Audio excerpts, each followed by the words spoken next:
Hello and welcome to whatever this is. Today I am going to read you a short story out of a collection of stories drawing on Russian folklore. I picked up this book today at a thrift shop and it is called The Dream Stealer, written by Gregory Maguire. And the story that I'm going to read to you today is, I think, the shortest one in this book. It is the prologue chapter, and it is called The Witch in the 1,000-Mile Forest. Maybe I should warn you that it is a fantasy story with elements of horror. But The Witch in the 1,000-Mile Forest. The night is dark, and the wind is high and strong, and smells of snow.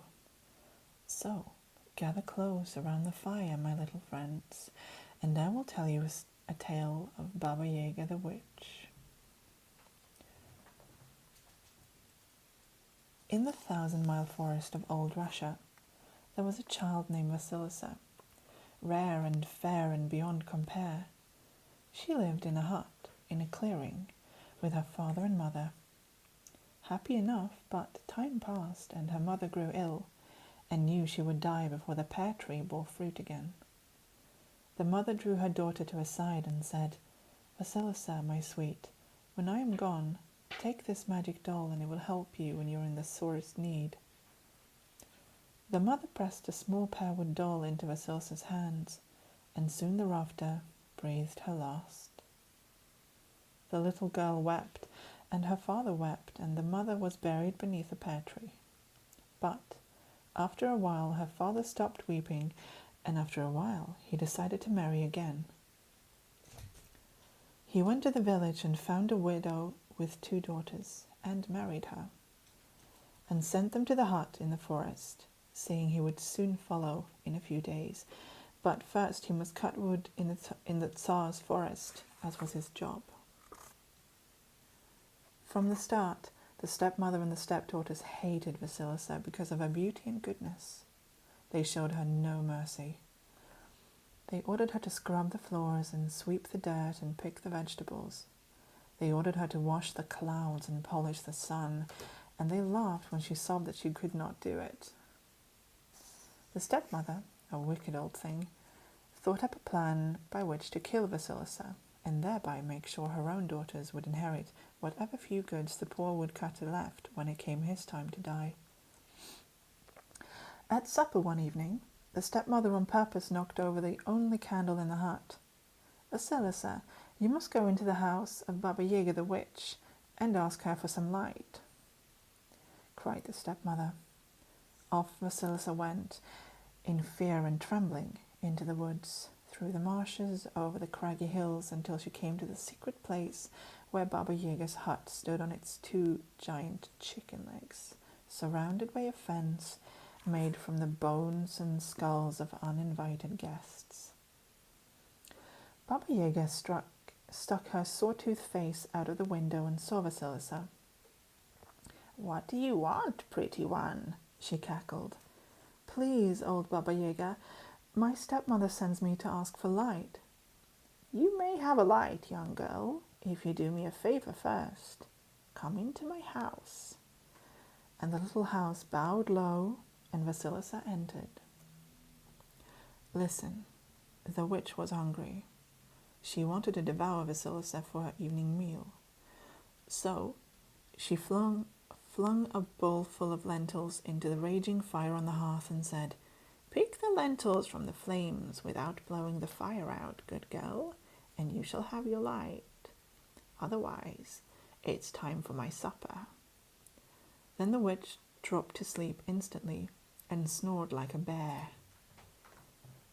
Vasilisa wept, for she knew she couldn't do the task the witch had given her. She wept for her absent father and her dead mother, and for the life she was about to lose.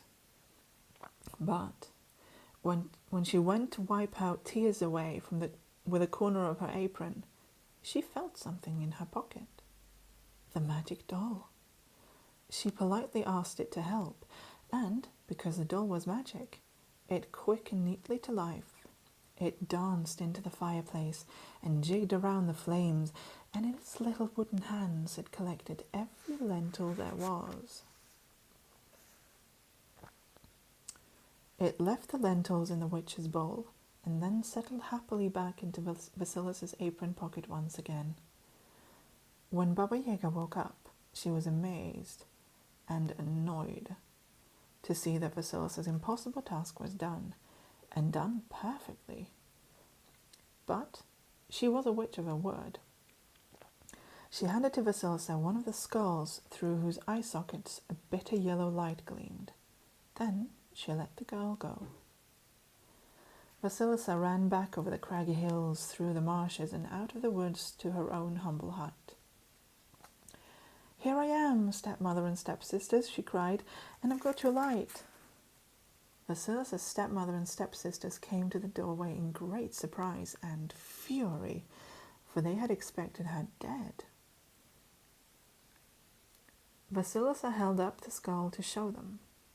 Just at that moment, a bolt of lightning flashed from the eye sockets of the skull and skittered across the front garden. The stepmother and stepsisters were burned to ashes in an instant. Vasilisa tossed the skull into the fireplace, but the magic doll she kept in her apron pocket. Then Vasilisa sat down in the shade of the golden pear tree and waited for her woodcutter father to come home from chopping timber in the forest. The magic doll hummed a melody to keep her company, and the pear tree opened its white buds into sweet flowers. Thank you for watching or listening, and I hope you enjoy the story. I will read to you soon again, if you like. Until then,